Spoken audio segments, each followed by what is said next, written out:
Hola, buenas tardes, ¿cómo les va? Pues yo, eso, Hola, profe, buenas buenas, tardes. buenas tardes, profe.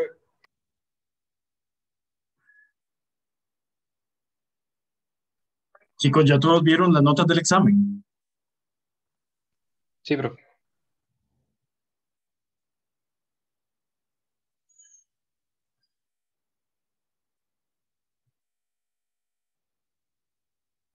Sí, profe.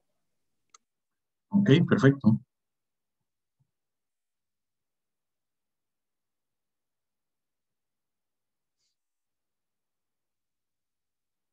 ¿Podrían recordarme, porfa, dónde quedamos en la última clase?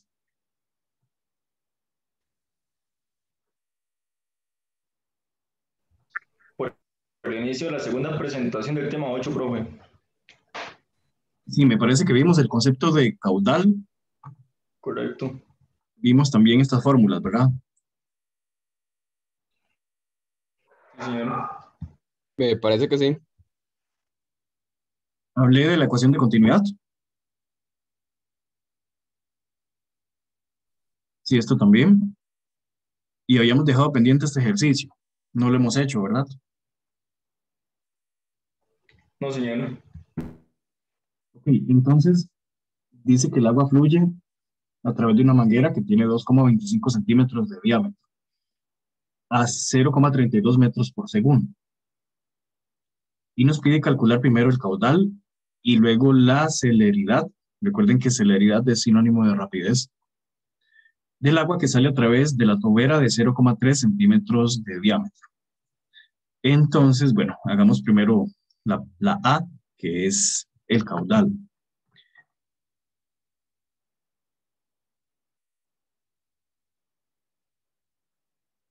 Me avisan cuando ven la pizarra.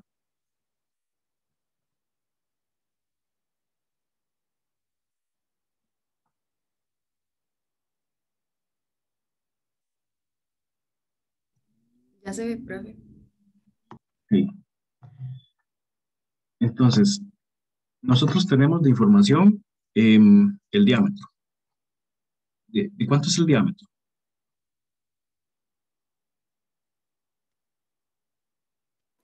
2,25 centímetros. Y si lo pasamos a metros,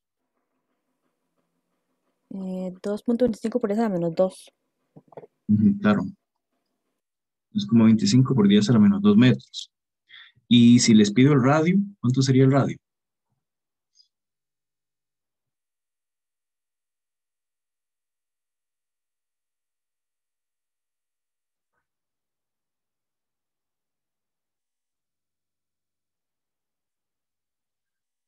El radio es necesario porque nosotros necesitamos el área. Como el área es circular, el área es pi por r al cuadrado. ¿Cuánto sería el radio de eso? Por si este es el diámetro. 1,125 por 10 a la menos. Bueno, 126, 113 por 10 a la menos 2. 1,13 por 10 a la menos 2 metros. Bueno, y entonces con esto podemos encontrar el área. ¿Cuánto daría el área?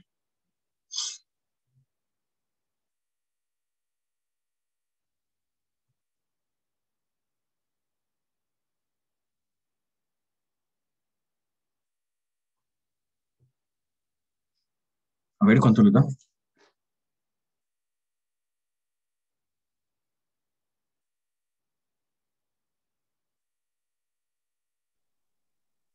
A mí me dio 3,5 por 10 a la menos 2.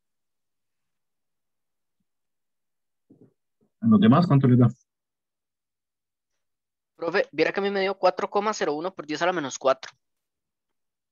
A mí igual, profe. Si ese menos 4 tiene más sentido. 4,01. Sí, por 10 a la menos 4. 3,01, sí. Revísenlo, porfa, los demás. El compañero que le dio diferente. Sí, profe, me faltó un dato. Bueno, me faltó el paréntesis, entonces lo estaba haciendo mal. Y muy bien, entonces como el caudal es el área por la velocidad, ¿cuánto daría el caudal entonces? La velocidad la teníamos, la da el ejercicio. Decía que era 0,32 metros por segundo. Entonces, ¿cuánto da el caudal?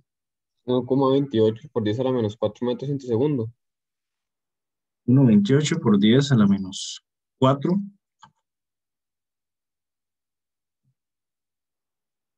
¿Qué unidades tiene el caudal? Metros cúbicos entre segundo era, ¿no? Sí, metros cúbicos por segundo. Ese sería el caudal. Ok, entonces este es el inciso A. ¿Cómo hacemos el B?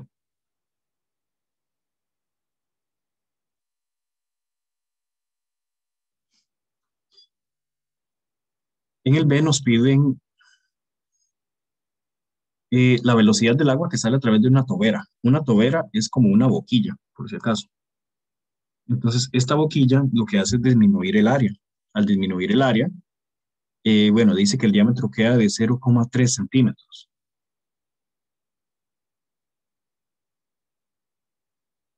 Si eso les da el diámetro, ¿cuánto les da el área? En este caso. Pasándolo a metros, calculando el radio y todo lo demás. Profe, me dio 7,07 por 10 a la menos 6. Los demás.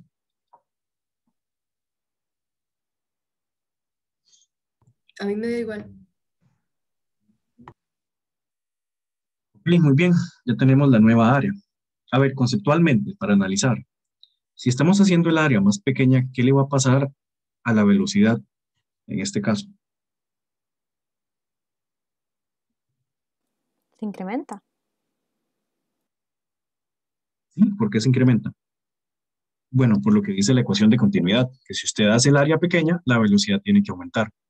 Si hace el área grande, la velocidad disminuye. Como cuando uno tapa la salida de una manguera, ¿verdad? Si usted disminuye el área de la salida, aumenta la velocidad con la que sale el agua. El caudal no, el caudal se mantiene constante, el caudal siempre es el mismo. Pero recuerden que caudal es toda la cantidad de masa de agua por unidad de tiempo.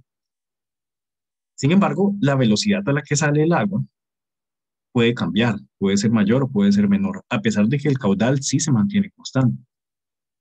Vamos a hacer eso aquí.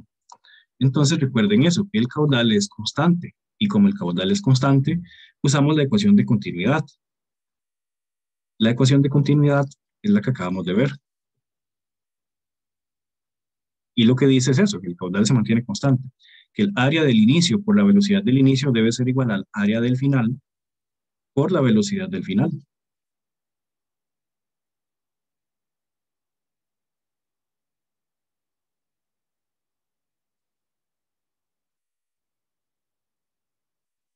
En todo caso, esto que está aquí es como el caudal del inicio.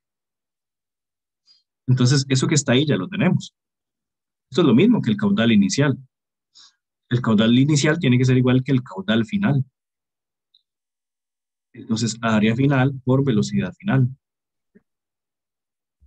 Entonces, caudal inicial entre el área del final me va a dar la velocidad del final. ¿Cuánta velocidad final obtenemos entonces? El caudal del inicio ya lo teníamos. El caudal se mantiene constante, recuerden. Y era esto, 1,28 por 10 a la menos 4.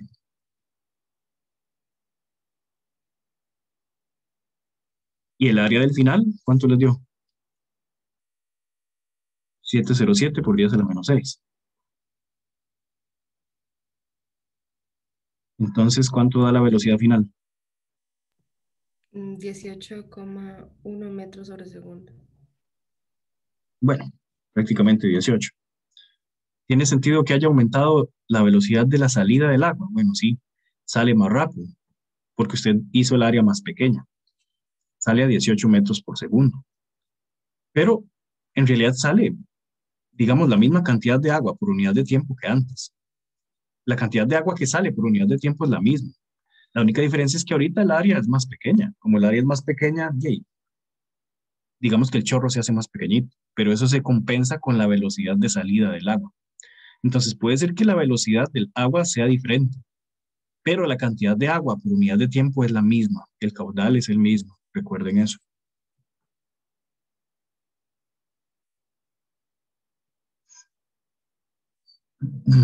Bueno, luego venía la ecuación de Bernoulli, que es una ecuación general que la aplicamos cuando algo cambie ya sea que cambie la velocidad, o sea, el movimiento, si cambia la rapidez, si cambia el área, si cambia la altura o si cambia la presión, usamos la ecuación de Bernoulli, que es esta que está aquí. P1 es la presión del punto 1, más la mitad de la densidad por la velocidad del punto 1 al cuadrado, más la densidad por la gravedad por la altura del punto 1. Esto es muy importante, ojo, aquí Y significa la altura del punto 1. Y esto tiene que ser igual a todo lo mismo, solo que en el punto 2. La presión del punto 2 más la mitad de la densidad por la velocidad del punto 2 al cuadrado, más la densidad por la gravedad por la altura del punto 2. Vamos a usar esa ecuación con este ejercicio que está aquí. Dice que tenemos gasolina, que tiene una densidad de 680 kilogramos por metro cúbico, que está fluyendo a 1,55 metros por segundo a través de un conducto pasando por el punto A con una presión manométrica de 180 kilopascales. Y en el punto B, el conducto está a una altura de 7,5 metros por encima. Y la velocidad del flujo ahí es 1,75 metros por segundo. Hay que determinar la presión manométrica ahí, en ese punto B.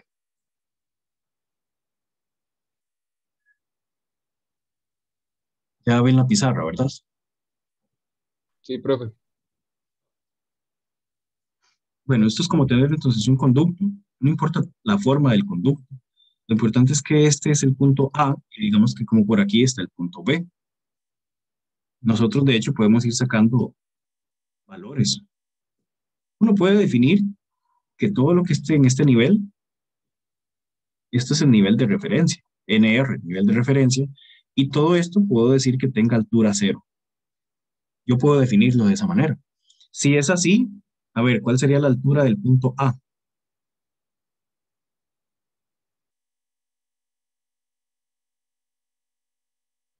Cero.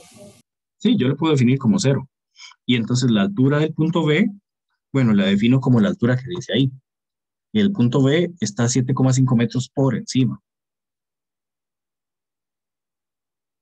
Entonces, a mí no me importa la altura que hay por debajo del punto A. Simplemente defino que el punto A sea el cero y mido de A hacia arriba. Después, tengo la velocidad del fluido en el punto A.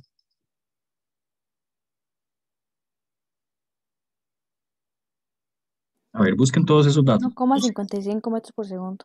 Ok. Tengo la presión del punto A. 180 kilopascales. Entonces, 180 por 10 a la 3 pascales. Y aquí en el punto B, tenemos la velocidad del punto B.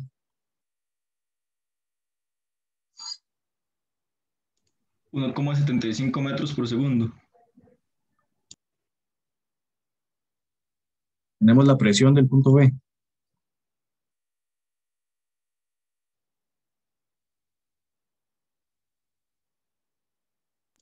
No, señor. Bueno, esta es la incógnita, ¿cierto? Es lo que debemos hallar. ¿Cuál es la presión manométrica en el punto B? Si la presión del punto A ya es manométrica, o sea, esta de aquí ya es manométrica. Entonces, al hallar la presión B, automáticamente la presión B va a ser manométrica. Si la presión A hubiese sido absoluta, la presión B sería absoluta. Y así sucesivamente. Entonces, lo que vamos a hacer es aplicar la ecuación de Bernoulli.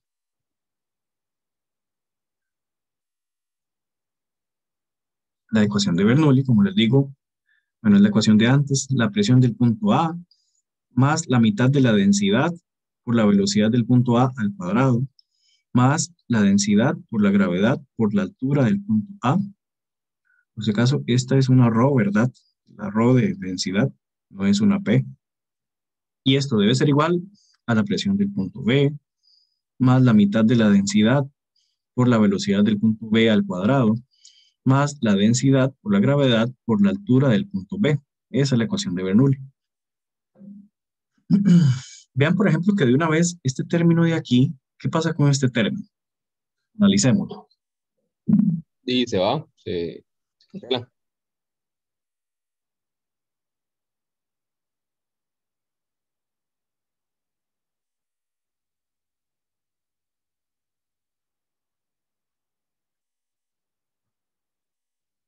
Perdón, chicos, sí, ¿por qué ese término se anula? Porque la altura es 0. Claro, ¿verdad? Y está multiplicando, y cualquier cosa multiplicada por cero, pues da cero. Entonces, este es cero. Y vean que lo que andamos buscando despejar es la presión del punto B. La forma más fácil de despejar esto es dejar a la izquierda lo que ya está a la izquierda y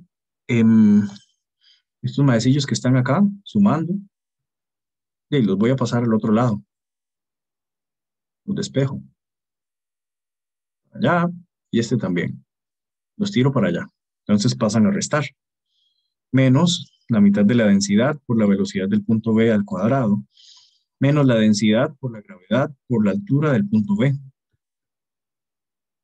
Y bueno, listo. Aunque no lo crean, ya pueden colocar todos los datos. Ya esto les va a dar la presión del punto B. Coloquen todos los datos y me dicen cuánto da esa presión. La presión en esa fórmula siempre es en kilopascales, profe.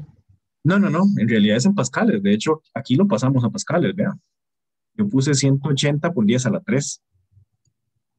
Este es el valor de kilo, 10 a la 3. Ah, ok, sí, perdón.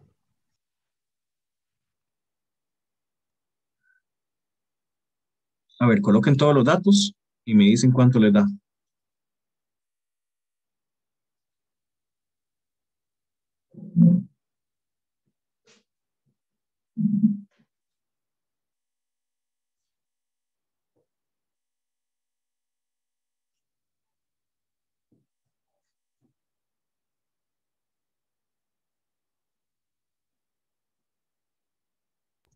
A mí me dio 129.795 pascales.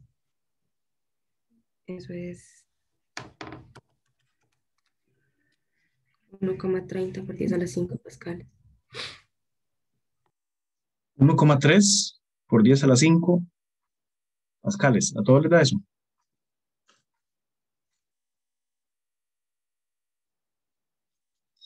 Sí, profe. Si escuchan ahí algo raro, me voy a comer una galletilla, tengo mucha hambre.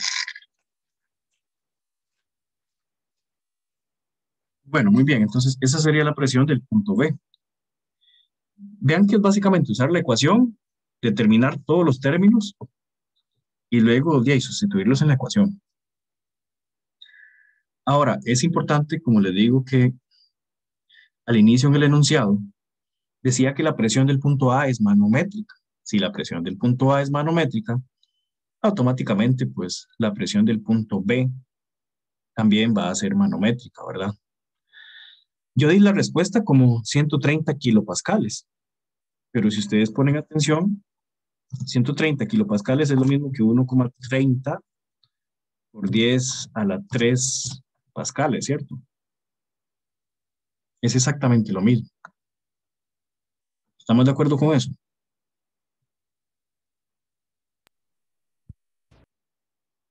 Sí, señor. Bueno, por si acaso, ¿no? Bueno, luego les queda tarea este tema. Esto de acá era algo un poco más conceptual. Luego venía por aquí el tema de viscosidad, que es la fricción real que experimentan los objetos. Las unidades de la viscosidad son los poas, esto que está aquí, y un poas, P significa poas, es igual a 0,1 pascal por segundo. Así se define el poas, desde una tabla de varias densidades. Y por ejemplo, si ponen atención, el agua a 20 Celsius tiene viscosidad, perdón. El agua a 20 Celsius tiene una viscosidad diferente que el agua a 100 Celsius. Ahí les comenté que si se aumenta la temperatura, la viscosidad disminuye, se hace más pequeña. Por eso el agua a 100 Celsius tiene a la -4, que es más pequeño que elevado a la -3, ¿verdad? La sangre tiene bastante viscosidad, es casi que prácticamente el doble, ¿verdad? Que la viscosidad del agua. Y debido a esa viscosidad, entonces se necesita la presión sistólica para que pueda llegar a todo lado. Si no tuviésemos esa presión del corazón, de ahí, al tener esa viscosidad, la sangre se quedaría pegada en ciertos lugares y no llegaría a ciertos órganos. Y bueno, sería una isquemia por todo lado, ¿verdad? Isquemia es como le llamamos a la falta de irrigación sanguínea. Esta es la ecuación que utilizamos para medir el caudal cuando hay viscosidad.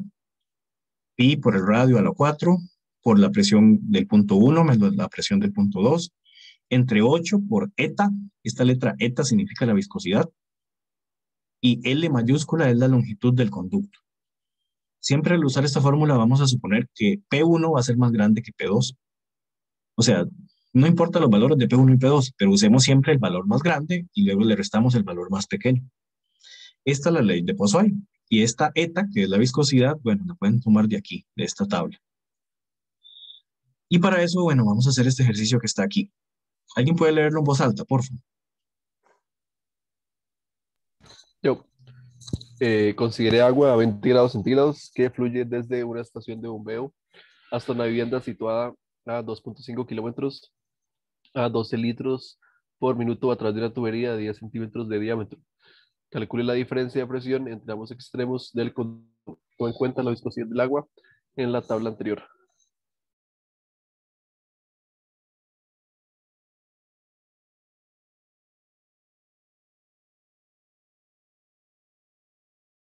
Chicos, ya voy, es que estoy masticando la galleta.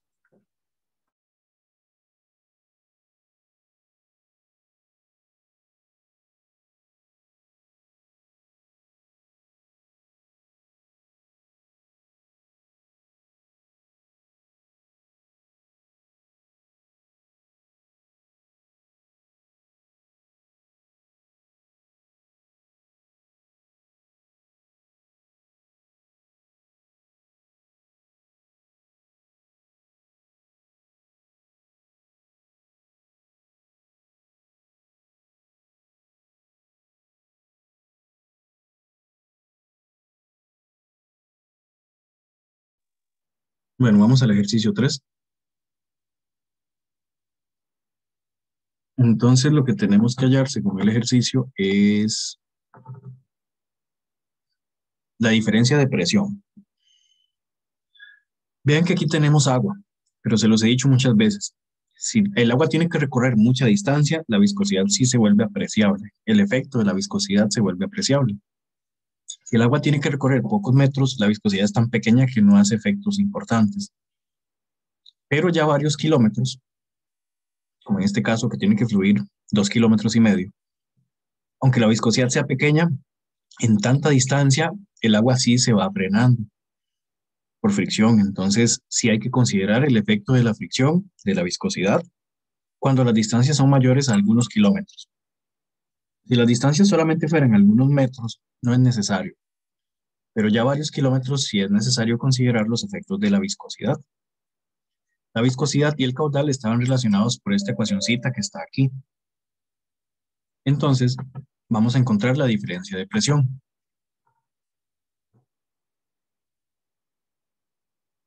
Así que el caudal, siguiendo la ecuación que tenemos de la viscosidad, simplemente es pi por el radio a la 4, por la diferencia de presiones, dividido entre ¿qué? Entre 8 por eta por L. Eso es el caudal. ¿Qué es lo que nos están pidiendo nosotros en el enunciado? Nos están pidiendo esto. Esto es el delta P, la diferencia de presiones. Entonces hay que despejar eso. Pero despejar eso es muy fácil, porque todo esto está dividiendo. Lo voy a pasar a multiplicar. Y todo esto está multiplicando. Lo voy a pasar a dividir. Entonces Q por 8 por eta por L entre pi R a la 4 me daría de una vez delta P. ¿Qué es lo que ando buscando? La diferencia de presión. Ven que simplemente todo esto dividiendo lo pasé a multiplicar. Y todo esto que estaba multiplicando lo pasé a dividir. Y listo, ya tengo delta P. Lo único que queda es colocar los valores. A ver, primero hallemos el caudal.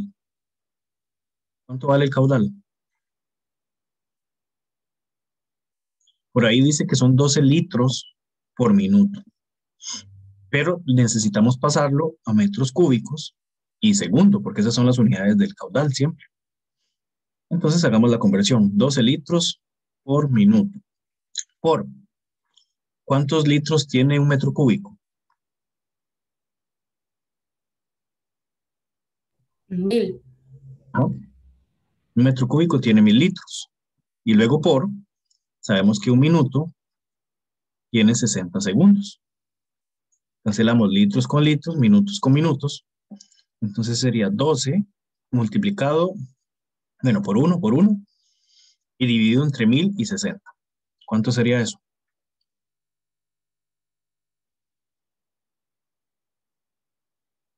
Dos por 10 a la menos.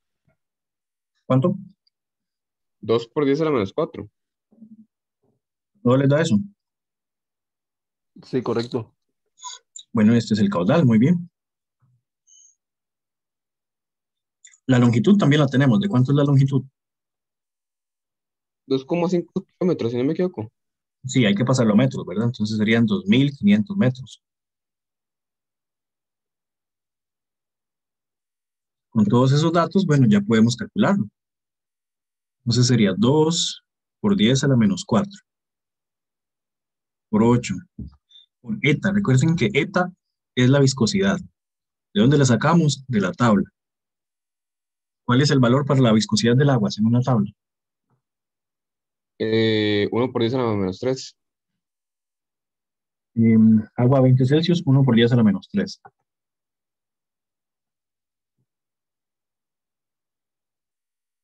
Bueno, por la longitud, que es 2500. Entre pi por el radio. ¿De cuánto es el radio?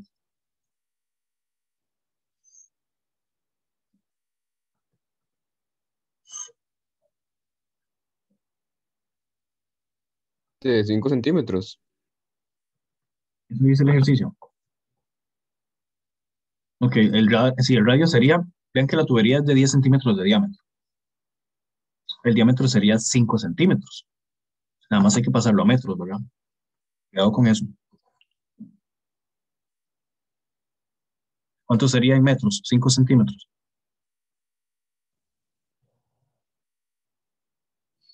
Bueno, 0,05. Pero lo elevamos a la 4. ¿Cuánto da entonces delta P? ¿Cuál sería la diferencia de presión?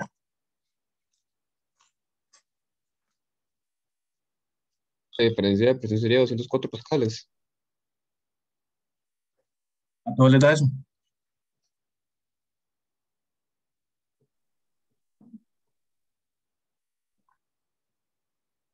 Profe, Ajá. perdón, porque es que subimos a la 4 el 0,05. Y porque aquí viene la fórmula. Está R. Sí, sorry. Tranquilo. Bueno, entonces 204 pascales es la diferencia de presión. 204 pascales no es P1 ni es P2. Es la diferencia entre ellos dos. Bueno, y aquí les dejo algunos ejercicios recomendados de este tema de fluidos, de ese capítulo 10 del libro, ¿verdad? Y tenemos que continuar ahora con el tema de termodinámica. El tema de termodinámica es uno de mis temas favoritos. Me imagino que se leyeron la presentación, ¿verdad?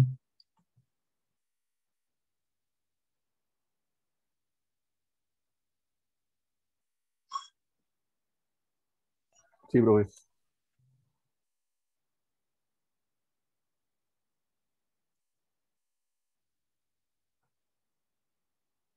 ¿Me avisan cuando ven la presentación?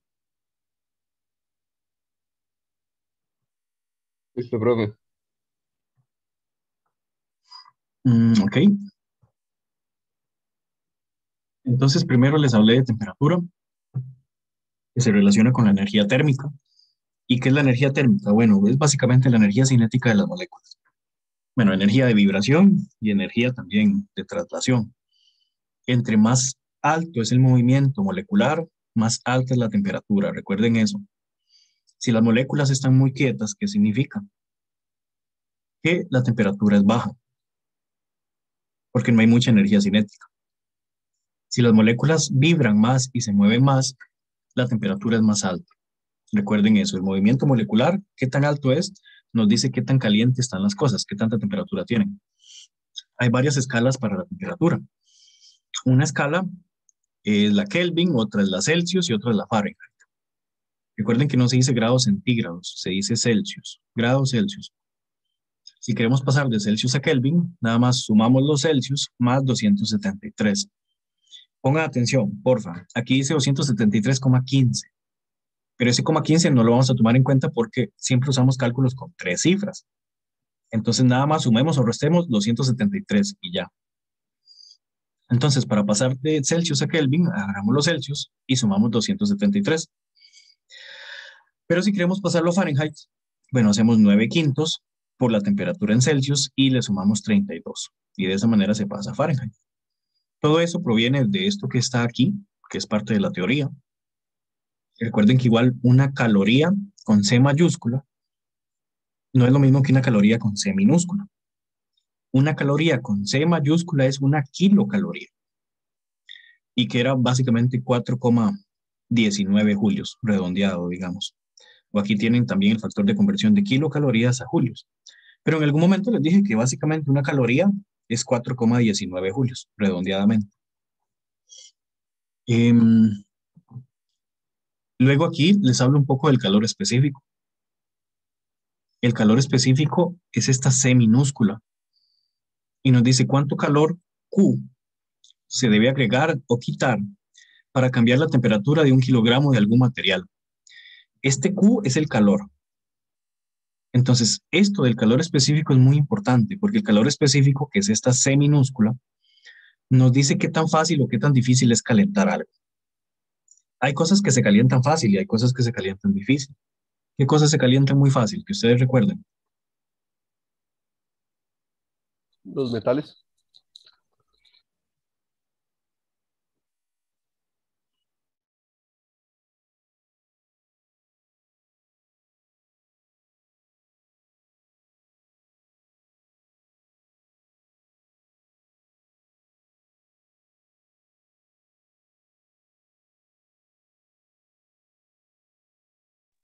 Chicos, ¿están viendo la presentación?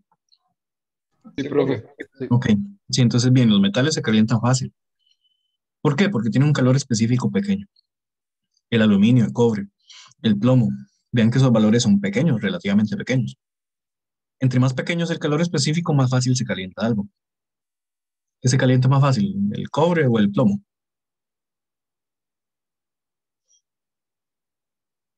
El plomo. El plomo, sí. Cambiar la temperatura del plomo es más fácil. Pero lo que fácil se calienta, también fácil se enfría. Recuerden eso. Si el calor específico es bajo, es fácil calentarlo, pero también es fácil enfriarlo. Y el agua, por ejemplo, es todo lo contrario. El agua aquí, 4.186 julios por kilogramo por Celsius. El calor específico del agua es gigantesco, es enorme. ¿Qué quiere decir esto? En palabras simples. Que hace falta mucho calor para calentarlo. Ajá, tiene un punto de ebullición alto. Bueno, esto no nos habla tanto del punto de ebullición, pero después se va a relacionar. Lo que sí nos dice es que calentar al agua o enfriarla es muy difícil, porque el calor específico es gigante. Por eso el agua funciona como termorregulador. ¿Qué significa termorregulador? Bueno, que mantiene la temperatura bastante estable. ¿Por qué el agua mantiene la temperatura bastante estable? Bueno, porque cuesta mucho calentarla y cuesta mucho enfriarla. Tiende a mantenerse constante. Por dicha, tenemos un montón de agua en la superficie del planeta para mantener el planeta más o menos a una temperatura constante. Bueno, en los desiertos no ocurre así, ¿verdad? Los desiertos son muy fríos de noche. Casi nadie lo sabe, pero bueno, sí, de día son muy calientes, pero de noche son muy fríos, porque hay poca agua. Al contrario del mar, por ejemplo. Las zonas cercanas a los mares son zonas más estables. No hay mucha diferencia entre la noche y el día. Pero por dicha, en general, en la superficie de la Tierra hay bastante agua para mantener la temperatura bastante estable. Similar al cuerpo humano. Estamos hechos como 70% de agua. Por dicha es así, porque el agua nos mantiene más o menos estables. Entonces, si no tuviésemos tanta agua en el cuerpo, nuestro cuerpo cambiaría fácilmente de temperatura y eso no es bueno. El ser humano necesita estar siempre básicamente a la misma temperatura. ¿Cuál es la temperatura interna del ser humano? A ver. Entre 35, la interna, 35 a 37, ¿no? Bueno, la interna es cercana a 37. Ya afuera sí puede ser 35, un poco menos la superficie. Pero adentro debemos estar prácticamente a 37 Celsius. Si no, no funcionamos bien. Ok, antes de seguir con esto, quiero que vean este videillo para que les termine de quedar más claro. Y mientras tanto me voy a hacer un toquecillo en café.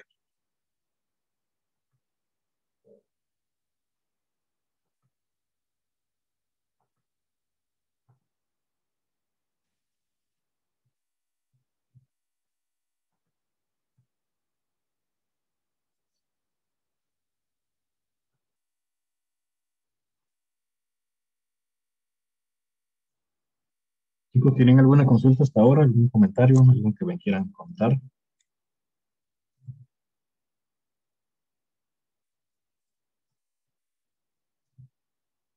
Todo bien por acá. Todo claro por el momento, sí.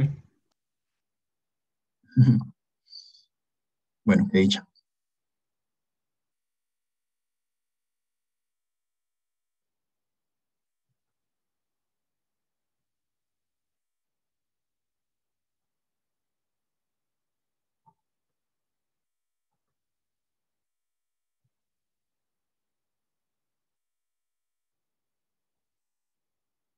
Me avisan cuando ven mi YouTube.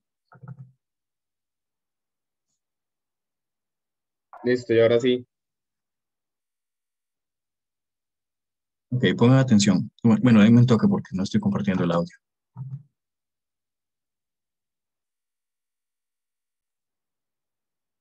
Ahora sí. ¿Cuál es el cero absoluto, yoga? Vamos, respóndeme. El cero absoluto, el cero absoluto.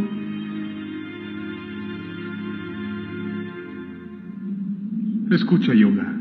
El cero absoluto significa que la temperatura que congela todo es de 273 grados centígrados bajo cero. A esta temperatura todo detiene su movimiento molecular. Una vez, hace tiempo, te dije que toda sustancia está hecha de átomos. Sí, así es. Como las piedras, flores o mi cuerpo, todo está hecho de átomos. Cierto, y cada átomo tiene su propio movimiento al azar y diferentes unos de otros entre sí. La temperatura es la escala para mostrar qué tan activo es cada movimiento. Si el movimiento es grande, la temperatura de la sustancia sube. Si el movimiento es lento, la temperatura desciende. Espero que hayas entendido, yoga. Si quieres congelar algo, todo lo que tienes que hacer es detener movimientos atómicos, pero para lograr el movimiento, tienes que detener tus átomos. Detener los movimientos, no aplastar. Así es, yoga. No. Detén los movimientos atómicos con tu propio cosmo.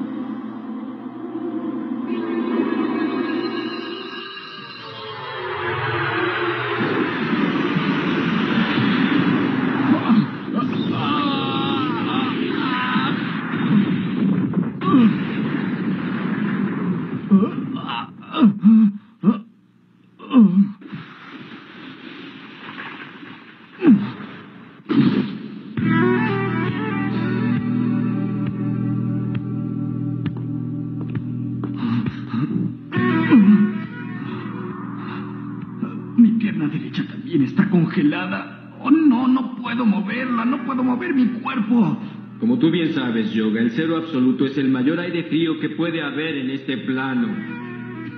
Pero es imposible aún para mí propagar ese aire frío. En el combate entre los caballeros de hielo, quien se acerque más al cero absoluto ganará, porque significa que ese caballero es el mejor y dominará el cosmos. Y todo eso depende del cosmo en la batalla, Camus. Por supuesto, así es que por mucho que lo intentes, nunca podrás propagar tanto aire frío como el mío. Nunca podrás acercarte más al cero absoluto, más que yo, nunca.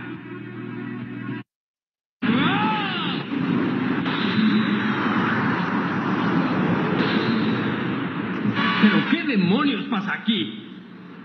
El aire está colgando entre Yoga y yo. ¿Cómo puede ser posible? ¿Acaso Yoga propagó el aire tan frío como el mío?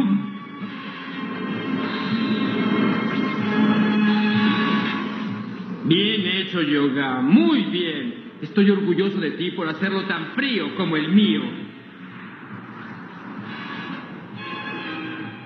Sin embargo, lamento que no puedas vencerme. Mientras que el agua se congela a 0 grados centígrados y mientras que el alcohol se congela a 14.5 grados centígrados bajo cero, la armadura se congela a cierta temperatura. La armadura de bronce se congela a menos de 150 grados centígrados. No hay ninguna excepción, aun cuando tu armadura nació en los muros eternos del hielo. La armadura de plata se congela a menos de 200 grados centígrados. Pero la armadura de oro no se congela antes de los 237 grados bajo cero. Así que en verdad tienes que hacer bajar la temperatura hasta el cero absoluto. ¿Entendiste, Yoga? En tanto que yo tenga puesta la armadura, jamás podrás derrotarme, por más que intentes.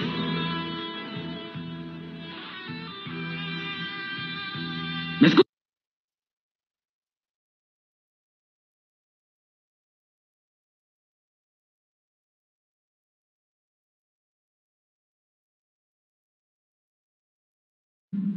Escucha, Yoga. El cero absoluto significa que la temperatura que congela todo es de... Ok, bueno, entonces a lo que quería llegar, si pusieron atención, es algo muy simple, ya se los había mencionado antes. En realidad, esto del cero absoluto lo vamos a ver más adelante cuando veamos las leyes de la termodinámica.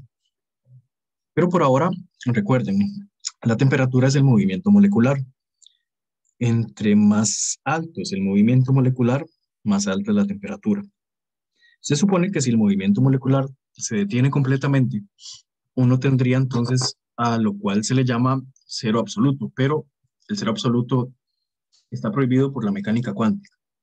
No podemos llegar al cero absoluto, nos podemos acercar mucho al cero absoluto, pero no podemos llegar a cero. Se ha llegado a milésimas, a 0,001, por ejemplo. Se ha llegado muy cerca, pero no se puede llegar al cero absoluto por algo que se llama el principio de incertidumbre de Heisenberg. Y bueno, si tienen chance, búsquenlo por ahí, principio de incertidumbre, y cómo se relaciona eso con la termodinámica. Por ahora, entonces, lo importante es que recuerden qué es el movimiento molecular y su relación con la temperatura, y además, bueno, seguir relacionándolo con ahora el concepto de calor y calor específico. Vamos a ir haciendo este ejercicio. Bueno, este lo van a hacer ustedes solitos, para que no piensen que siempre les tengo que hacer todo.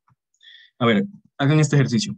¿Cuántos julios tienen que añadirse a 5 kilogramos de agua a 20 Celsius para llevarla a su punto de ebullición? Tomen 5 minutos y lo hacen, por favor.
Profe, una pregunta.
Cuénteme cómo le fue.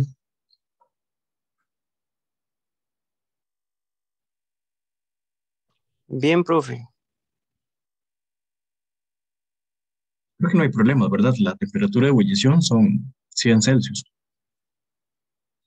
Entonces nada más hay que hacer 100 menos 20 y se multiplica por la masa y por el calor específico.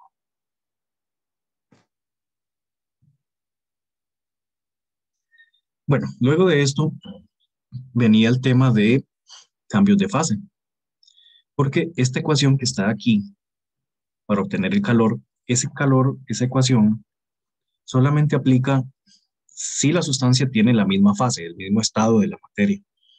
Pero si hay cambio de estado o cambio de fase, ese calor que se absorbe o se libera se encuentra con esta otra ecuación que está aquí, M por L.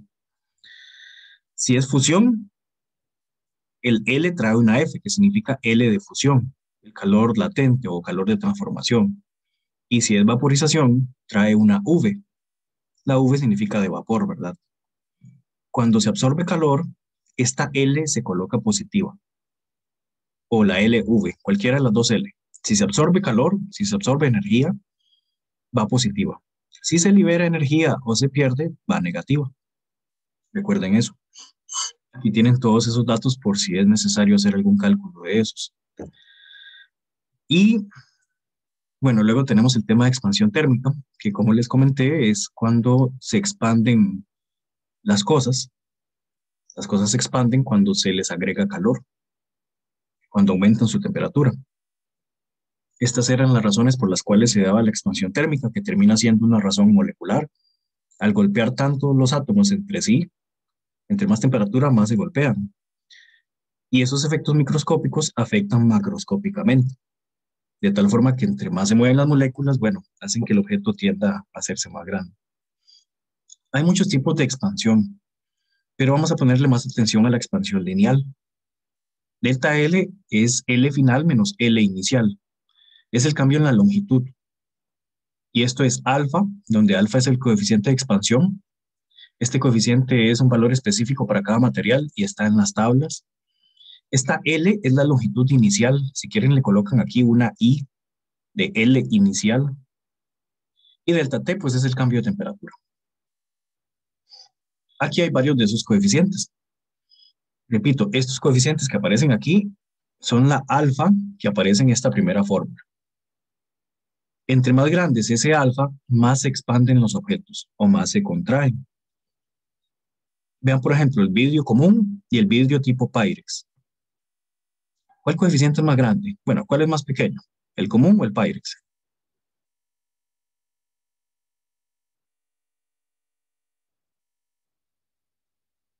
El común.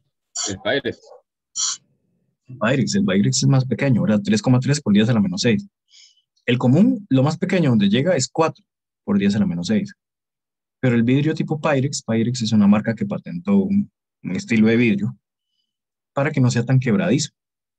Al ser el coeficiente de expansión más pequeño, sufre menos con la temperatura, se expande menos.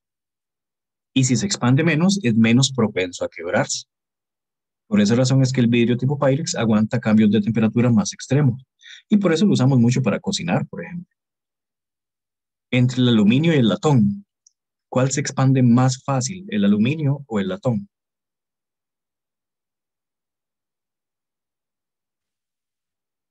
Se expande más fácil el aluminio. Claro, ¿verdad? Así de simple. El coeficiente de expansión es más grande, entonces se expande más fácil. Y bueno, vamos a hacer este ejercicio que dice que hay una cinta métrica de acero. Tiene 50 metros de longitud cuando está calibrada para usarse a 20 Celsius. O sea, a 20 Celsius tiene 50 metros. ¿Qué longitud tendrá la cinta en estas condiciones? Primero, en un día caluroso, cuando la temperatura es 32 Celsius. A ver, sin hacer cálculos, ¿qué va a pasar si el día es más caluroso? ¿Qué le pasa a la cinta? Va a tener más de 50 metros. Sí, un poquitillo más, ¿verdad? Si la diferencia de temperatura no es muy grande, no cambia tanto. Entre más grande la diferencia de temperatura, más cambia el tamaño. Pero la diferencia de temperatura, vean que no es tanto. Son 32 Celsius y antes estaba 20. Apenas sería una diferencia de 12 Celsius. Bueno, entonces se tiene que hacer más grande. De hecho, vean la respuesta, 50,0072, casi ni se nota, pero sí se hace un poquito más grande. Y en la B nos piden más bien qué va a pasar en un día frío. Bueno, en un día frío, la longitud ya no va a ser 50, va a ser un poquito más pequeña, ¿verdad? Hagamos esos cálculos rápidamente.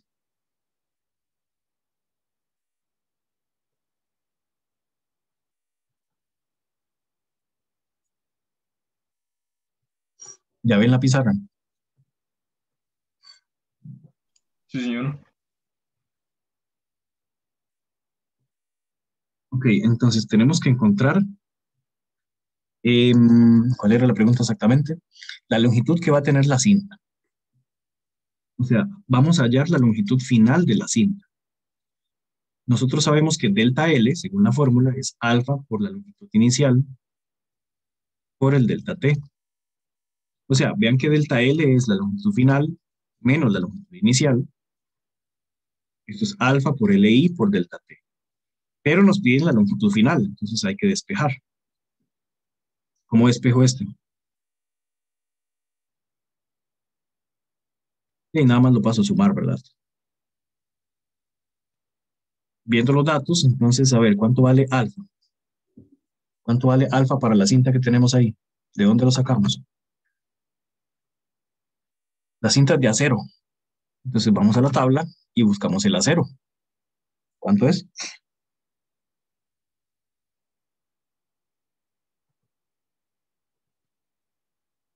Bueno, 1,2 por 10 a la menos 5, Celsius a la menos 1.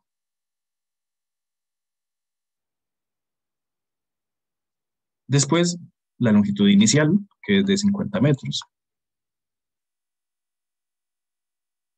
Y ahora delta T. ¿Cuánto es delta T?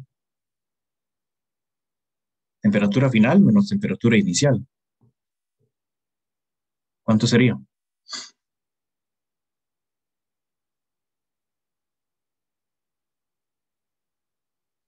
¿De cuánto era la inicial? De 20. ¿Y la final de cuánto es? 32. 32. Bueno, entonces delta T sería 12 Celsius. ¿Cuánto da entonces la longitud final?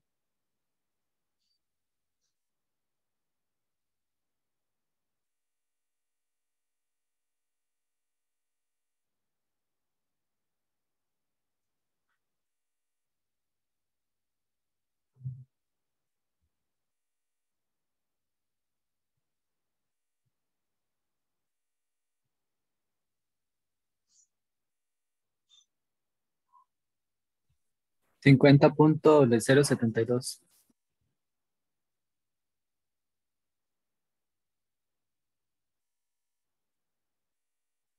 ¿Cuál les da eso? Sí, profe. Sí, profe. Sí, profe. Ok, esa es en la A. Ahora, en la B, ¿qué cambia en la B? En la BA es ahora a menos 10 grados Celsius. Y la temperatura inicial sigue siendo 20, pero la final, menos 10 Celsius. Bueno, la fórmula es la misma. Delta L es alfa por L inicial por delta T. Delta L era L final menos L inicial. Entonces la longitud final, otra vez, va a ser alfa por L inicial por delta T, más la longitud inicial.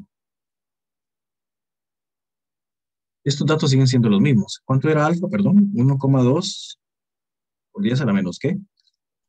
A la menos 5. Por la longitud inicial que es 50, por el delta T. La temperatura final de cuánto es?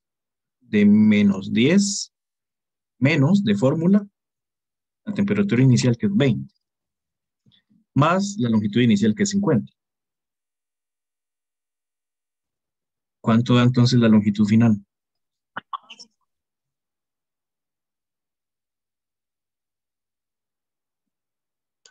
$49,982. Bueno, ven que el tamaño se hizo un poquito más pequeño, pero no cambia tanto, ¿verdad? ¿Por qué es que no cambia tanto el tamaño? Hay dos factores fundamentales. El cambio de temperatura no está cambiando tanto la temperatura, pero además de eso el coeficiente de expansión. El coeficiente de expansión no es tan grande. Si tuviéramos un coeficiente de expansión más grande, entonces el objeto es más susceptible a modificar su tamaño. ¿Tienen alguna consulta con esto?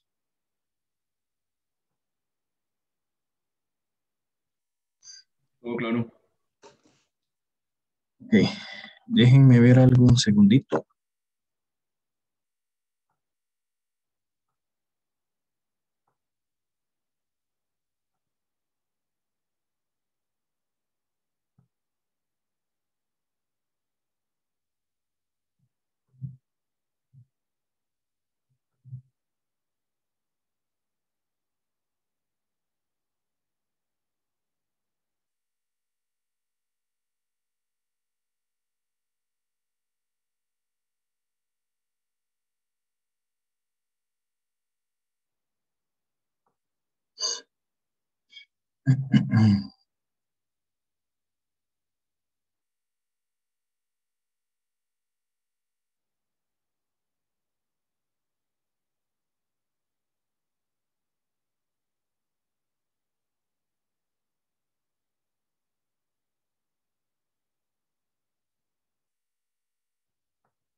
Ok, vamos a continuar. Y ahora, con el tema de transferencia de calor, yo les comenté que hay tres tipos principales de transferir el calor. Conducción, que es contacto directo, convección, que es movimiento de materia, y radiación, que es radiación electromagnética, que está presente siempre, incluso en el vacío. Si las vemos individualmente, para la conducción, que es contacto directo, tenemos esta formulita. H es la tasa de flujo de calor. Es el calor entre el tiempo, la energía entre tiempo. Como el calor es energía, y esto es una tasa, es dividido entre el tiempo. Como es energía entre tiempo, tiene unidades de watts. Esto lo que nos dice es a qué rapidez se está transfiriéndose el calor por contacto directo. La K minúscula es la conductividad térmica, depende de cada material. Otra vez, si un material tiene una conductividad alta, significa que fácilmente transfiere ese calor. La A mayúscula es el área por donde está pasando el calor. Si el área es grande, se transfiere más calor. Delta T es la diferencia de temperaturas y delta X es el espesor. Recuerden, delta X es el espesor. ¿Qué tan grueso es el material? Si el material es muy grueso, el calor no fluye tan fácil. Pero si el material es delgadito, el calor fluye más fácilmente. Entonces, aquí les había dejado una tabla con algunos valores de la conductividad. Recuerden que esa K minúscula es conductividad térmica. Y aquí hay varios valores. ¿Qué transfiere por conducción más fácilmente el calor? ¿El aluminio, el cobre o el hierro?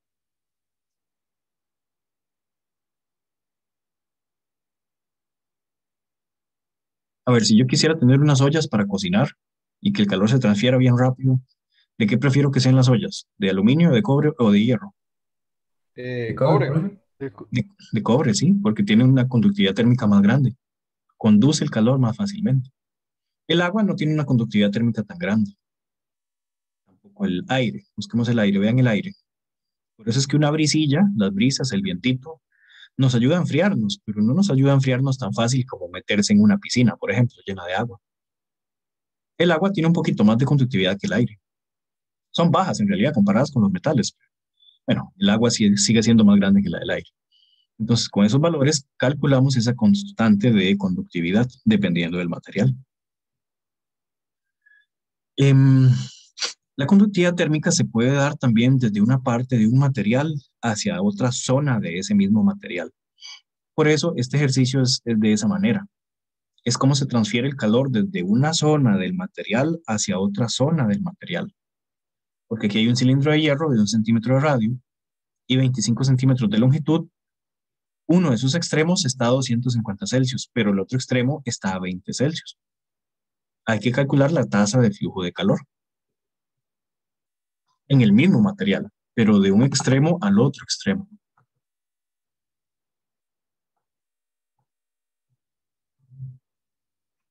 Entonces, es como tener un cilindro por acá.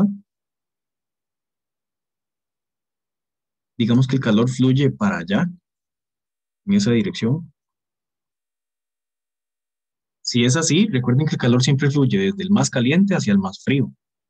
Entonces, ¿cuál sería la temperatura de aquí? Si el calor fluye en esa dirección, ¿cuál sería esta temperatura?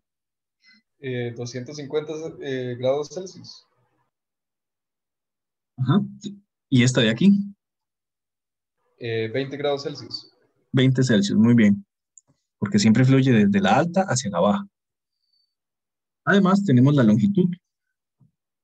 Esta longitud, en este caso, funciona como el espesor. ¿Por qué? Porque el espesor es la distancia que debe atravesar el calor para poder fluir. Para ir desde esta tapa hasta esta tapa, hay que recorrer toda esta distancia. Es como el espesor. ¿De cuánto sería ese espesor?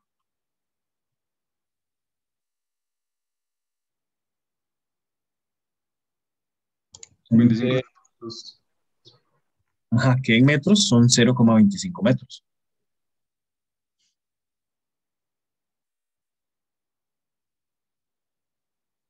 A ver, el radio nos dicen que era de cuánto.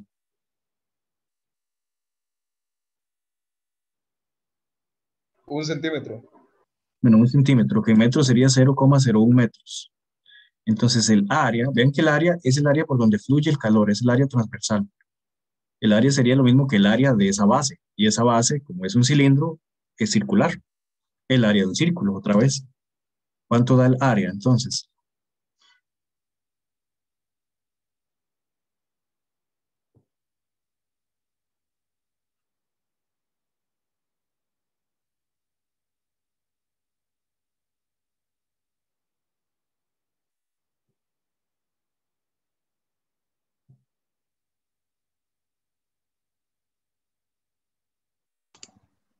Y yo tengo 3,14 por 10 a la menos 4. ¿A todo les da eso? Sí. 3,14 por 10 a la menos 4 metros cuadrados. Bueno, ya tenemos todo. Nos piden H. Siguiendo la fórmula, eso sería K por A por delta T entre delta X. Bueno, me falta la conductividad. ¿De cuánto es esta conductividad?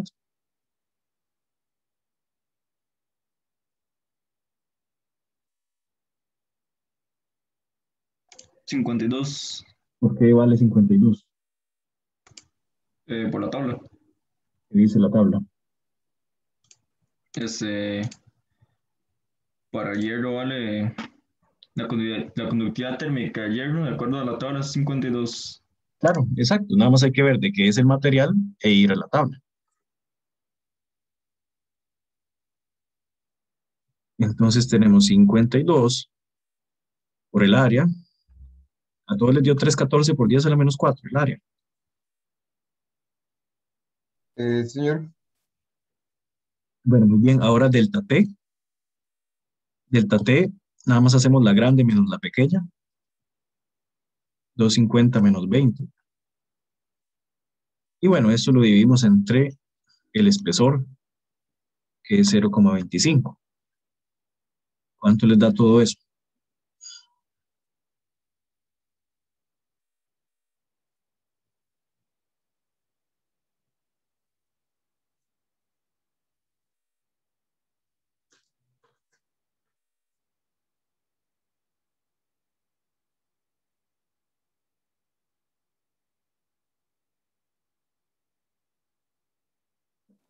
$15,02.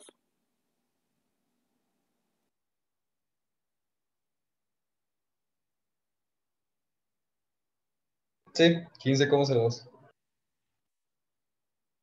Bueno, redondeado tres cifras sería 15. ¿Qué unidades tiene H?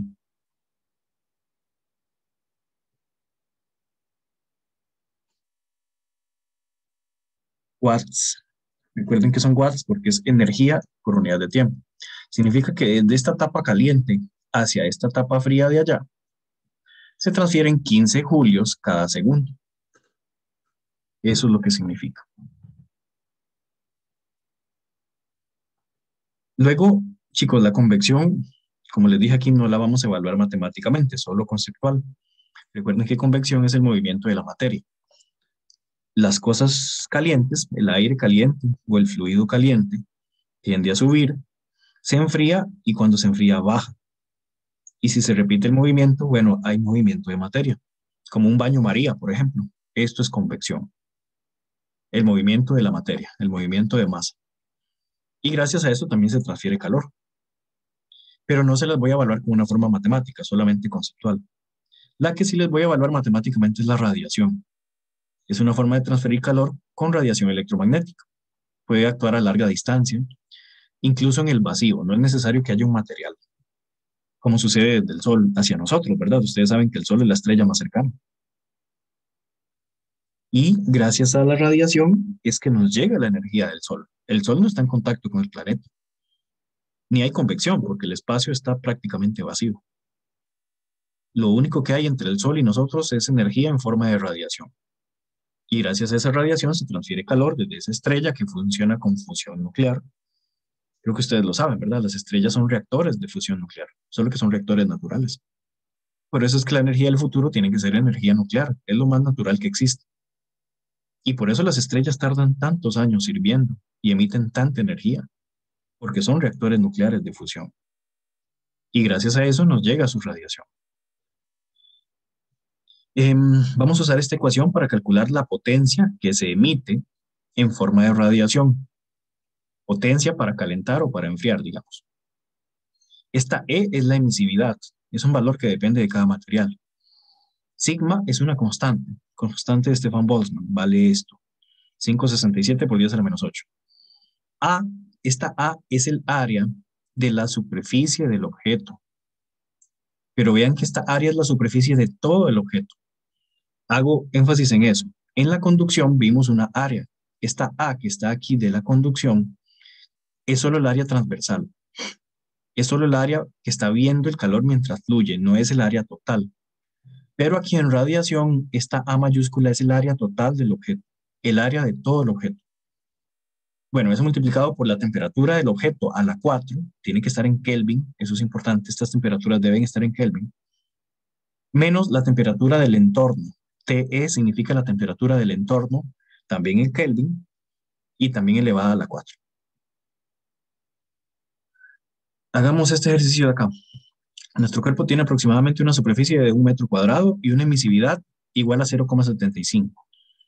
Si la temperatura ambiente es de 20 Celsius y la temperatura del cuerpo es 37 Celsius, calculen la potencia neta irradiada por nuestro cuerpo y luego la energía total que se pierde en un día. Vamos a hacerlo de una vez.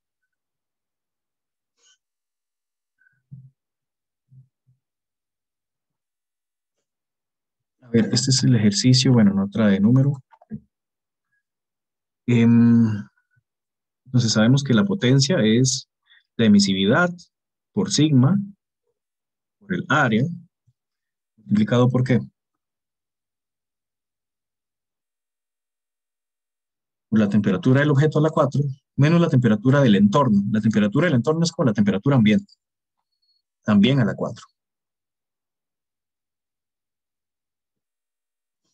A ver, hallemos por acá esos valores. ¿Cuánto tenemos de emisividad?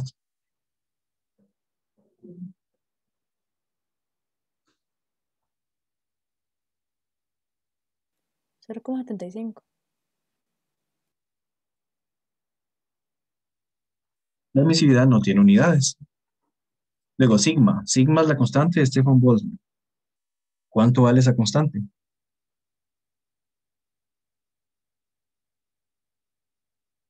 $5.67 por 10 a la menos 8.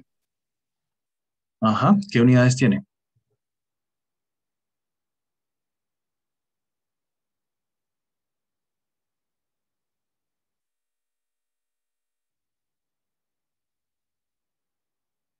Eso nada más para que la ecuación sea acorde a las unidades.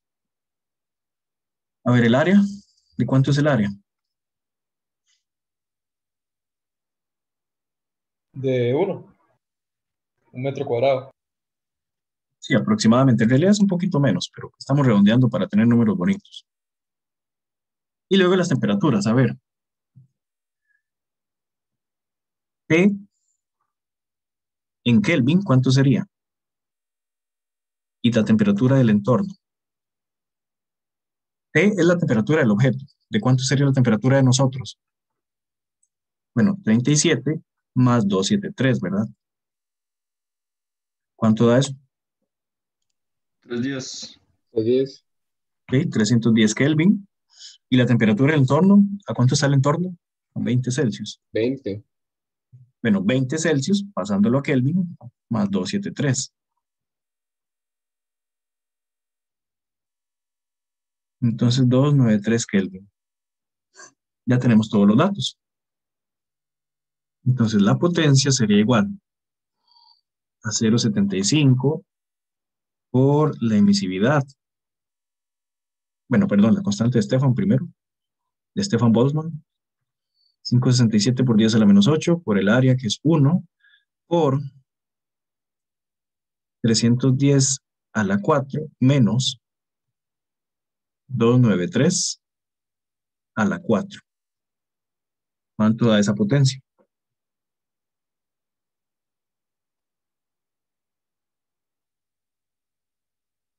Setenta y nueve punto 79.3.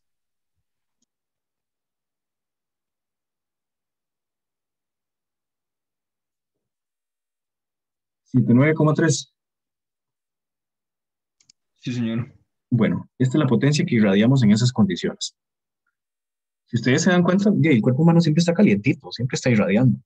Tanto así que si usted mete a muchas personas en una sala pequeña, se calienta, ¿verdad? Como cuando teníamos clases presenciales y íbamos a clases, no sé, con 40 estudiantes ahí, todos metidos en la misma sala, el aula termina caliente. ¿Por qué? Porque cada uno de nosotros más o menos irradia a 80 watts, por ahí cercano a 80 watts. Somos básicamente como uno de esos bombillos incandescentes donde calientan el pollo frito, ¿verdad? Parecidos. Entonces el ser humano irradia esta energía en forma de calor. Y esto es solo por radiación. Si tenemos conducción, pues básicamente transferimos más calor. Solo por radiación en estas condiciones serían casi 70, casi 80, perdón. En la siguiente, ¿qué nos piden?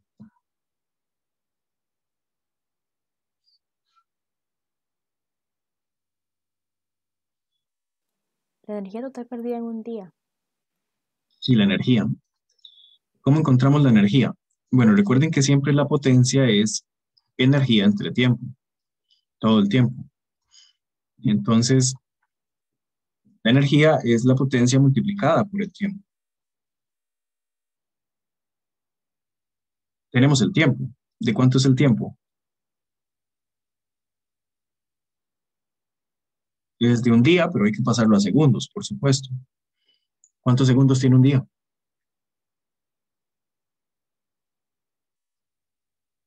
Eh, 86.400. Ajá, 86.400 segundos hay en un día. Y bueno, entonces la energía es la potencia por el tiempo. La potencia la teníamos de antes, 79,3 por 86.400. ¿Cuánta energía da?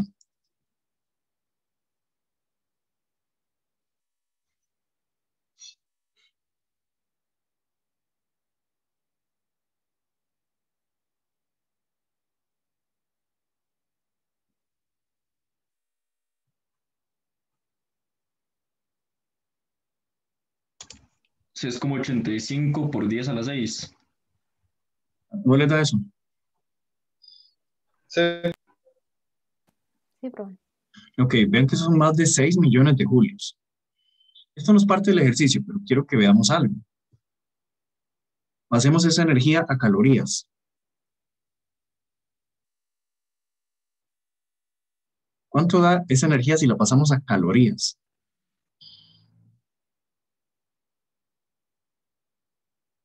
O sea, 6,85 por 10 a la 6 julios. Si lo pasamos a calorías, ¿cuánto da?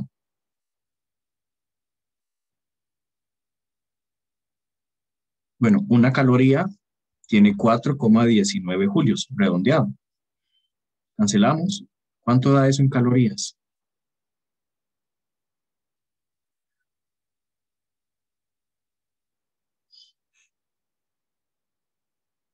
Esto no es parte del ejercicio, repito que es algo que me estoy inventando. 1,63 por 10 a la 6. Sí, correcto. ¿Sí? Sí. 1,6. 3 por 10 a la menos. Por 10 a la 6, perdón.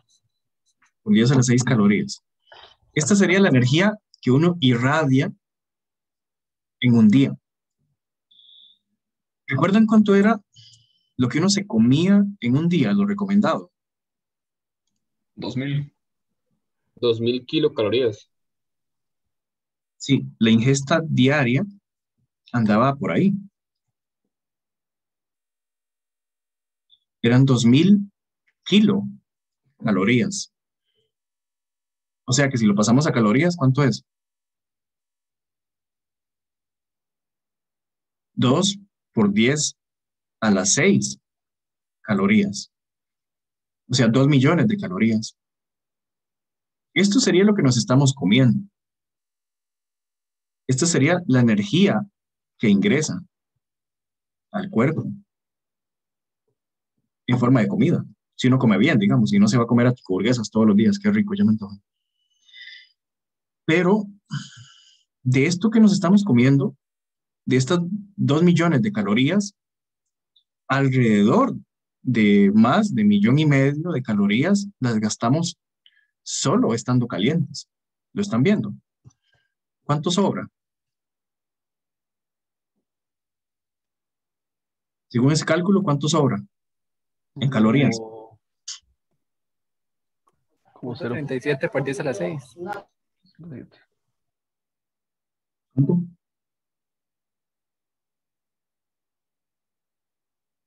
A ver, hagan esta resta. 2 por 10 a la 6 menos 1,63 por 10 a la 6. 0,37 por 10 a la 6. Claro, ¿verdad? Es básicamente lo mismo que 3,7 por 10 a la 5. Que es básicamente lo mismo que, ¿cuánto?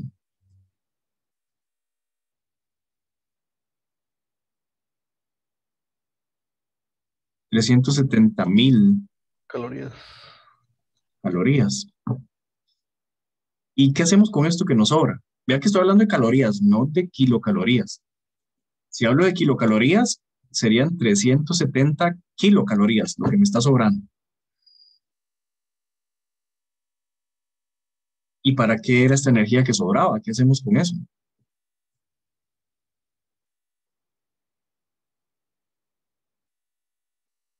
Y para cualquier otra cosa que hagamos, movimiento o lo que sea. Claro, ¿verdad? No. Solo respirar, los latidos del corazón, si tienen corazón.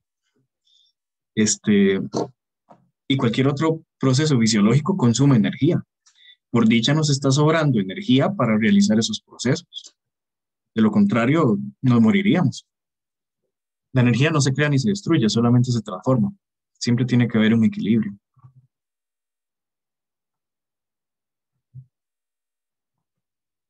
Y bueno, aquí les colocaba parte del ciclo hidrológico porque contiene todas las formas de transferir energía. Radiación que viene del sol, conducción, contacto directo, convección cuando ya se mueve el agua evaporada en forma de gas y así sucesivamente. Ahí están los tres.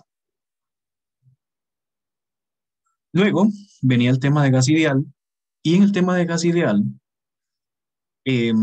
simplemente es una ecuación para poder ver cómo se comportan los gases. José, iba a decir algo. Sí, profe, es que iba, no sé, a consultar porque me surgió como la duda de qué ocurre en lo que es el ciclo del sueño, digamos, o sea, como qué papel juega el sueño en lo que es la energía, porque usted habló como de el consumo, digamos, como tal, pero no sé qué ocurre, digamos, en el sueño, porque yo tengo entendido que pues uno como que recobra energía, si se puede decir de alguna forma, o repara, no sé, fue como una idea que se me vino a la mente. Bueno, el ciclo de sueño es fundamental, de verdad, para hacer reparaciones celulares. En términos de energía, más bien es que cuando uno está dormido no consume tanta energía. De hecho, ustedes pueden buscar, por ejemplo, temperatura del cuerpo humano cuando está dormido. Cuando estamos dormidos, nuestra temperatura disminuye. ¿Por qué? Porque estamos haciendo menos procesos fisiológicos. Cuando estamos dormidos, y básicamente solo hay 3 procesos: la respiración, la circulación de la sangre y además de eso el cerebro que nunca se apaga. Pero estamos quietitos, se supone que no estamos comiendo, no nos estamos moviendo, no estamos pensando más de la cuenta. Entonces, al estar dormidos, no gastamos tanta energía, disminuye la temperatura. Y por eso, al disminuir la temperatura, pues se dice, entre comillas, que se recobra energía. En realidad no es que se recobre energía, sino que se gasta menos energía. Y a la vez, eso sí, las células ayudan a reconstruirse. Los pensamientos se acomodan. Los pensamientos dicen, esto es del pasado, esto es del presente y esto es del futuro. Me pasó, no me pasó. Básicamente esa es la razón. Termodinámicamente hablando, es porque cuando nos dormimos, la temperatura disminuye. Y eso es necesario para que el cuerpo descanse, para que su gasto energético no sea lo mismo que el gasto de todo el día cuando estamos despiertos, hablando, moviéndonos para arriba y para abajo, pensando tonteras, estudiando. El cerebro consume mucha energía y entre más lo usa uno, pues más energía consume, ¿verdad? Cuando estamos dormidos, el cerebro no se apaga, pero al menos tiene menos impulsos nerviosos que cuando estamos despiertos haciendo un montón de cosas a la vez, no solo pensando. Recuerden que el cerebro también manipula los músculos, las articulaciones. Cuando estamos dormidos no las estamos usando, nos ahorramos esa energía. Y bueno, y entonces siguiendo con el gas ideal, los gases se pueden ver con esta ecuación. La P es la presión del gas, que se da en pascales. V es el volumen del gas. N minúscula es el número de moles, la cantidad de materia. La R es una constante, vale esto: 8,31 julios entre mol por Kelvin. Y la T es la temperatura del gas. La temperatura del gas tiene que estar en Kelvin, por supuesto. Con mucho gusto, José. Acabo de ver su mensajillo. Entonces, con esta ecuación podemos ver la presión o el volumen, o la temperatura, o el número de moles que contiene un gas. Es una ecuación muy simple. Después hacemos un ejercicio de eso. Y luego pasamos a las leyes de la termodinámica, que esto en realidad es un poco más teórico. La ley cero hablaba del equilibrio térmico. Todas las cosas eventualmente llegan a la misma temperatura. La primera ley es la conservación de la energía. No se crea ni se destruye, solo se transforma. La segunda ley nos habla del trabajo útil y la entropía. La entropía es un concepto súper interesante y uno puede hablar muchísimo solo de eso. Y la tercera ley es la del cero absoluto. Es imposible llegar al cero absoluto. Aquí les dejé algunas cosas, pues, teóricas, ¿verdad? La ley cero es la del equilibrio. Si A está en equilibrio con B y B con C, automáticamente C está en equilibrio con A. Es bastante lógico. Pero sí, todos los objetos, cuando están en contacto, eventualmente llegan a la misma temperatura. Luego la primera ley es esta ecuacioncilla y dice que los cambios de energía interna, delta U es el cambio de energía interna, es igual al calor que se absorbe más el trabajo que se realiza. Esa es la primera ley de la termodinámica. De alguna manera eso lo que dice es que la energía siempre está relacionada y no se crea y no se destruye, sino que se transforma. Se puede transformar en energía interna, en calor o en trabajo que uno realiza. Y luego la segunda ley, que es más interesante, habla de la entropía. Delta S es el cambio de la entropía. La entropía se puede calcular como el calor entre la temperatura y se relaciona con todas estas cosas que dejé acá. Según la segunda ley de la termodinámica, no se puede convertir toda la energía térmica en trabajo. Eso implica algo muy importante, recuerden. Esto implica que es imposible tener una máquina perfecta. No se puede hallar una máquina ni construirla que sea 100% eficiente. No se puede. Después, esto otro dice que el calor fluye siempre del objeto caliente hacia el objeto frío. de forma espontánea, nunca sucede al revés. Y esta otra se relaciona con el proceso del tiempo. Lo que llamamos tiempo, que va desde pasado hacia futuro, es bastante lineal. Y es así porque los procesos siempre van del pasado hacia el futuro en el sentido de que en el pasado estaban más ordenados y en el futuro están más desordenados.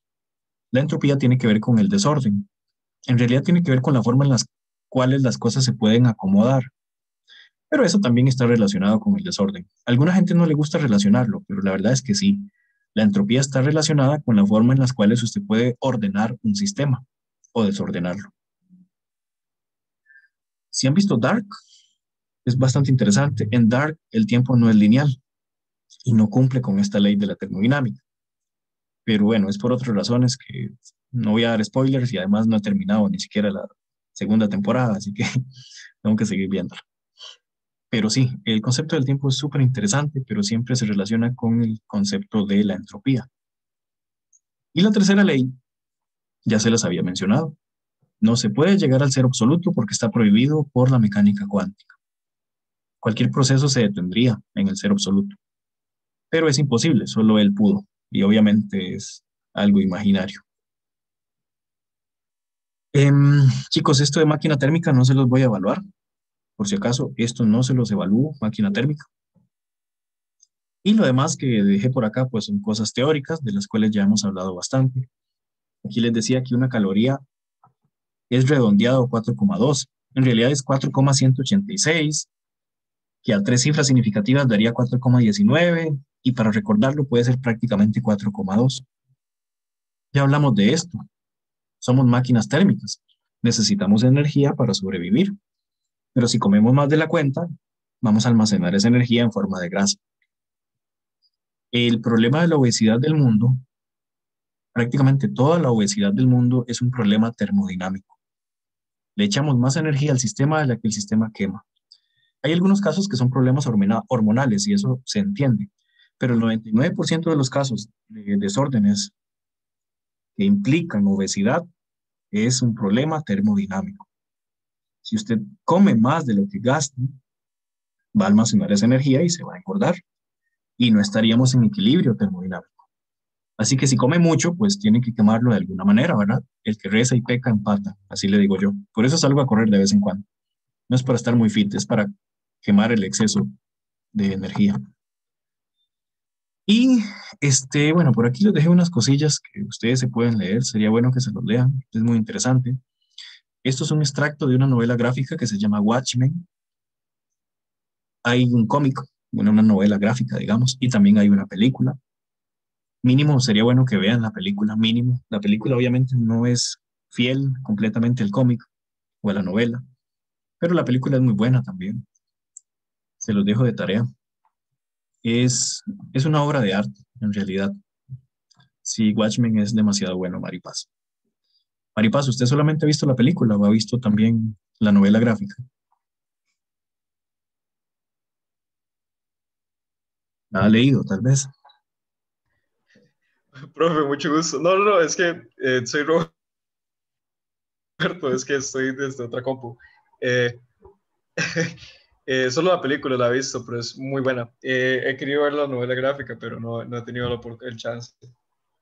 Sí, pueden, léanse. Obviamente es larguilla y todo, pero es impresionante. Igual mínimo, como les digo, vean la película. La película es bastante buena.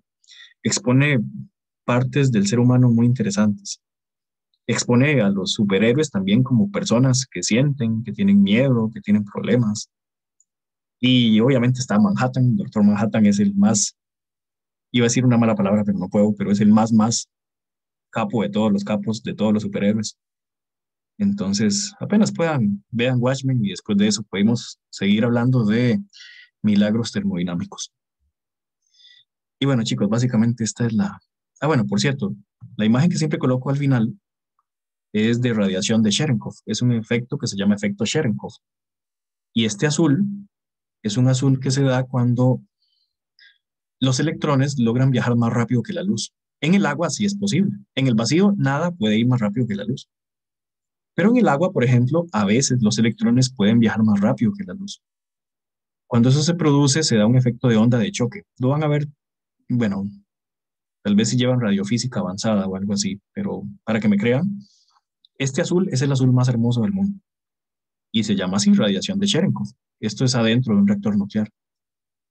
El color azul del Doctor Manhattan proviene de ahí, precisamente, del efecto Cherenkov. Es bastante interesante. Bueno, véanse la novelilla cuando puedan. Hasta acá, de hecho, evaluamos la materia para el siguiente parcial. Lo que queda la siguiente semana es hacer práctica. Hacer práctica, ver dudas, comentarios y demás. Pero hasta aquí llega entonces el segundo parcial. ¿Tienen alguna consulta o comentario?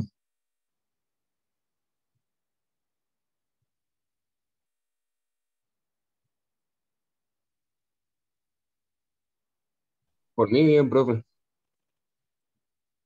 Bueno, perfecto, chicos. Cuídense mucho y nos vemos el próximo lunes. Vayan y se comen algo. Prueba, profe. Muchas gracias. Gracias, profe. Gracias. profe. Gracias, profe. Gracias. Gracias. Listo, con gusto. Profe, si resolviendo los problemas hubiera alguno en el que tengo duda o algo Gracias, así, profe. podría mandarle como un pantallazo o algo así para que tal vez usted me ayude a resolverlo o algo así como... Sí, si tengo tiempo lo vemos y si no lo podemos ver en la próxima clase del lunes. Si es algo rápido, lo podría hacer. Ah, ok, perfecto. Gracias, profe. Hasta luego. Buenas noches.